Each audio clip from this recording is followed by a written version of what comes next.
There's an open secret among Alien fans. Save for some outlier instances, a name for the alien is never used in the series. The name increasingly used by fandom isn't specific to the alien, if it even refers to it at all. Xenomorph is used in precisely one line in the theatrically released films of the Alien series. All we know is that there's still no contact with the colony, and that a xenomorph may be involved. Excuse me, sir. A what? A xenomorph. It's a bug hunt. It's used on 2 other occasions so far within the actual films, not counting Alien Romulus. In one deleted scene in Alien 3 and in the credits for Alien Covenant. But these are both on the margins and count only as part of a snowballing error that began 38 years ago on 2 parallel tracks. An error committed by filmmakers and a misreading by fans. Now, anyone with a brain could realize that Lieutenant Gorman isn't aware of our alien when he uses the word xenomorph, and because of the open-ended nature of his guesswork, it's probably a broad term for various extraterrestrial life forms with a particular recurring theme across planets. That is to say, Giger's alien may be a xenomorph, like a tiger is a vertebrate apex predator, but most xenomorphs are not Giger's alien. Yet, as it had gained acceptance, fans, writers, game developers, and owners of the intellectual property have ran with xenomorph as the unofficial term for the alien. The expanded universe has rationalized its inclusion within the story world. Different people operating in and out of the canonical Alien franchise have different explanations for xenomorph, being a name both specifically for Giger's creation and for a broad category. It's easy to see out of just what I've said so far that this was probably a simple error, but there's a fun backstory to this error that sheds an interesting enough light on the Alien franchise. To be clear, this is all totally fine. Art ran through the machinations of corporate entertainment and merchandise, and endless interminable arguments in fan forums is meant to be absorbed by fans and used in their own ways, and the lack of a proper name for the alien was an opportunity for fandom and subsequent filmmakers in the Alien series to play with the informal name as they wish. I'm not crusading against use of xenomorph. My little pet obsession for a long time as an Alien fan was to find out where this change happened and why. The broader implications on fandom and filmmakers today not questioning this shift doesn't concern me as much anymore. I once thought it reflected a thoughtlessness endemic to all fandoms who play their own part in draining the soul out of great films by demanding toys and sequels, which is partly true. But we're all just having fun, and the name Xenomorph is more or less canon now. I will say, however, that it's pretty funny how some fans angrily cling to the name Xenomorph whenever someone raises this issue. But what can you expect? Anyway, on to the quest to find when and where this grievous, world-shattering error took place. The word was first employed by James Cameron in a treatment he initially titled E.T. in 1980 or so, later renaming it to Mother. Many of the elements in this story, like the use of Xenomorph, would find their way into Aliens, including a character much like Ripley, the evil company, and the theme of motherhood. After being brought in to do the second Alien film by Brandywine producers Walter Hill, David Giler, and Gordon Carroll, Cameron was left to his own devices on the production. Possibly because of Hill and Giler's acrimonious experience fighting with writer Dan O'Bannon on the first film, a fight that became litigious, with the Writers Guild giving credit to O'Bannon and co-writer Ron Shusett, despite Hill and Giler's heavy contribution to rewrites. So Hill and Giler were content to leave the Terminator guy to do his thing, and despite a few kerfluffles getting to production and through it, Aliens was completed. Xenomorph was used in a single line that wasn't echoed with any recognition of the creature by any character later on, and the film was a strong earner at the box office, making Brandywine look like geniuses. I've searched in contemporary reviews of Aliens and promotional materials, and the term Xenomorph is difficult to find. In interviews with Cameron and the cast, nobody uses the word Xenomorph. In a March 1987 edition of Starlog magazine, no fans use the term, nor does Cameron, who writes in answering criticisms.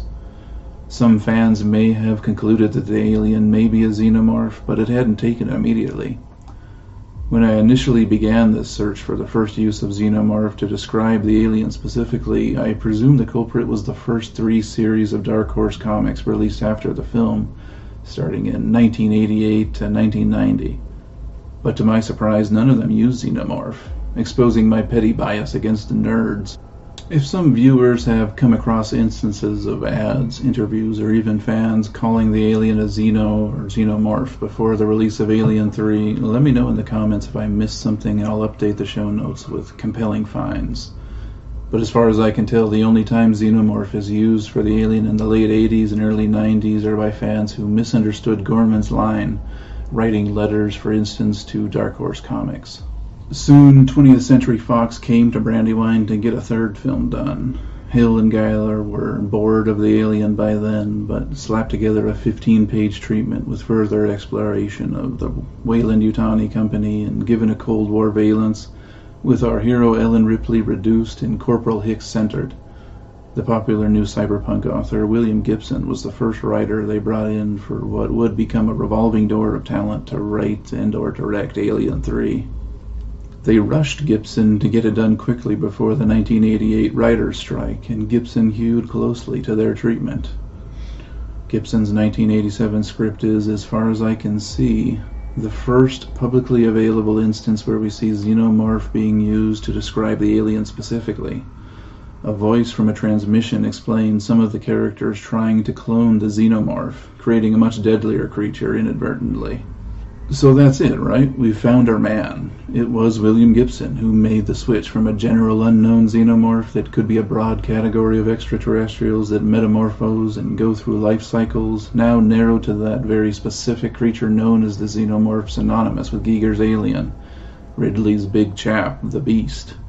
We can blame Gibson and go on to Japanese otter videos now. Or is there more to it? If you look at the other scripts rebuilt from the ground up for Alien 3 after Gibson was let go, because Geiler and Hill found his script substandard, the word keeps reappearing, and more than that, it now appears in the screen direction, not merely diegetically within the story world. Gibson didn't go that far, and in fact, he only used Xenomorph once in his script, while using Alien over 80 times. David Tui's script uses Xenomorph to name the alien as well, but notably he also uses the adjective xenomorphic species, returning to Cameron's original meaning at the same time as bridging to the specific one. John Fasano's script has Ripley using the term multiple times. In Rex Pickett's script and the final script, Hill and Geiler punched together on the fly. Both screen direction and Ripley use Xenomorph. The word was filmed, but it doesn't appear in the theatrical release of Alien 3. In a scene present in the assembly cut of Alien 3, we see Xenomorph used by the company terminal. What do we call it? A Xenomorph.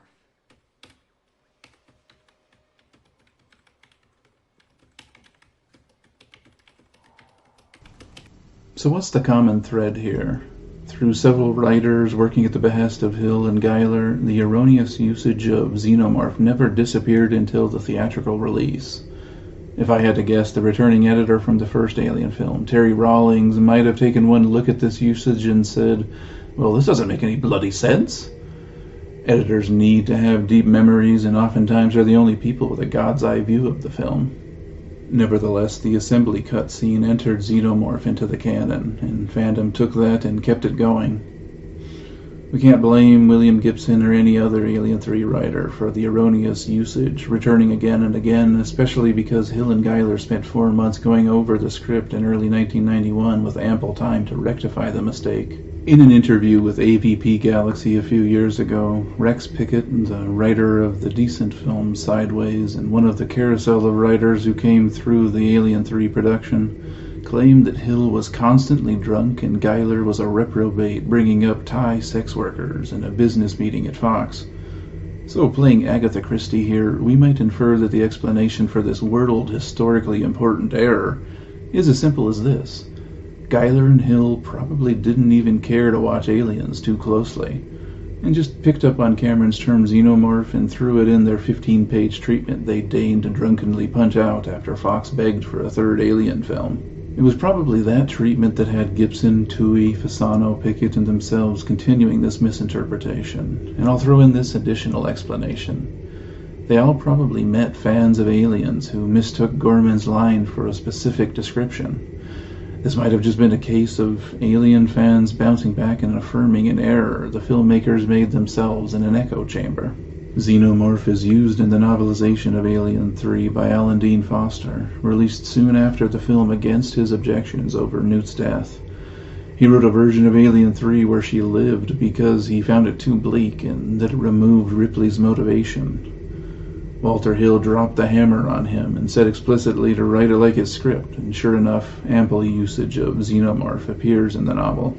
In the broader Alien universe in Dark Horse comics and Sega or Nintendo games, Alien remained the name for the creature for a while. In the early 90s comics Aliens Hive, later retitled Harvest, and Aliens Genocide, the shorter term Xeno, Greek for alien, appears often to describe the aliens, as well as Xenozip, a natural enhancement taken from the Queen Alien's royal jelly that has severe effects on its abusers. But in comics and games, the full term Xenomorph was absent through the early 90s, as aliens was still the preferred term. The first instance I see the erroneous usage was from fan letters in the back of Dark Horse Comics for Aliens Earth War circa 1990. And the first time I noticed it enter fictional material was in Aliens Colonial Marines Technical Manual, published in 1995 by board game developer Lee Brimacomba Wood, bringing a bit of higher brow fan fiction to the expanded universe in a tongue-in-cheek yet still serious way. Alien vs. Predator, released in 1994 on Atari Jaguar, a game I've had dreams about since before I owned it, and ever since, was as far as I can tell the first video game to feature the word Xenomorph. Alien Trilogy, released for PlayStation and PC in 1996, followed suit, also using Xenomorph. Later, 1999's Aliens vs. Predator, released for PC, and its sequel would do the same. Prior to that, Alien was the sole term used for the games, such as in the Aliens arcade game that remained in my local theater for a decade after it released, and only Alien was used in the two curiously different Sega and Nintendo Alien 3 games, which both pretended to be Aliens games with an Alien 3 aesthetic. And again in the Alien 3 arcade shoot-'em-up. And again in the atmospheric point-and-click Aliens, a comic book adventure. And also in the Aliens vs. Predator beat-'em-up Double Dragon style side-scroller. The inflection point then, where the alien became known as a Xenomorph, was a fan-driven sea change, beginning in the mid-90s through books, comics, and games, likely pushed along by the rare Alien 3 cutscenes and discarded scripts, which were made available on the early internet and at fan conventions, and the distribution of Alan Dean Foster's novelization of Alien 3. Usenet discussions on alt.cult-movies.alien in the mid-90s are replete with fans using the term Xenomorph. I remember downloading those cutscenes as a kid in 1997 from FTP servers with my 28.8 dial-up modem. The actual culprit then wasn't Walter Hill and David Giler taking time away from booze and hookers to belch out 15 pages in a haze of Hollywood excess. It was us, the fans. And it wasn't until the growth of more widely accessible fan forums and social media in the late aughts and early tens that the air transformed into a canonization, and the alien definitively became a Xenomorph. The term appearing in the credits of Alien Covenant is a reflection of how the canonization had become complete. Everyone working on the sets of every Alien film from Resurrection onwards was a die-hard Alien fan.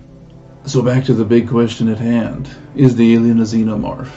Keeping this away from pedantic fandom arguments, citing the expanded universe outside the films, where we find a quagmire of boring retcons and rationalizations, the answer is obviously no. A Xenomorph in the logic of James Cameron's Aliens is, as best as we can tell, a broad, interplanetary category of animals that may or may not also include the space jockeys/engineers, and possibly even the Arcturians, the blue humanoids dreamt up by psychics and other mystic wackos in real life, which Cameron snuck into the canon with the Marines' breakfast dialogue. Cameron gladly uses the term Xenomorph today and goes along with the fans, but he obviously didn't mean it to be taken this way when he wrote Aliens.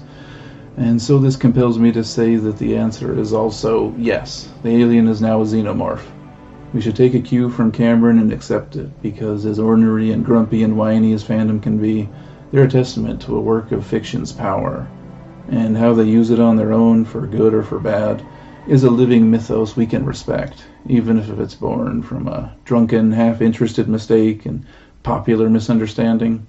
In the end, it's a win for popular fun, and does nothing to erode the power of the original films.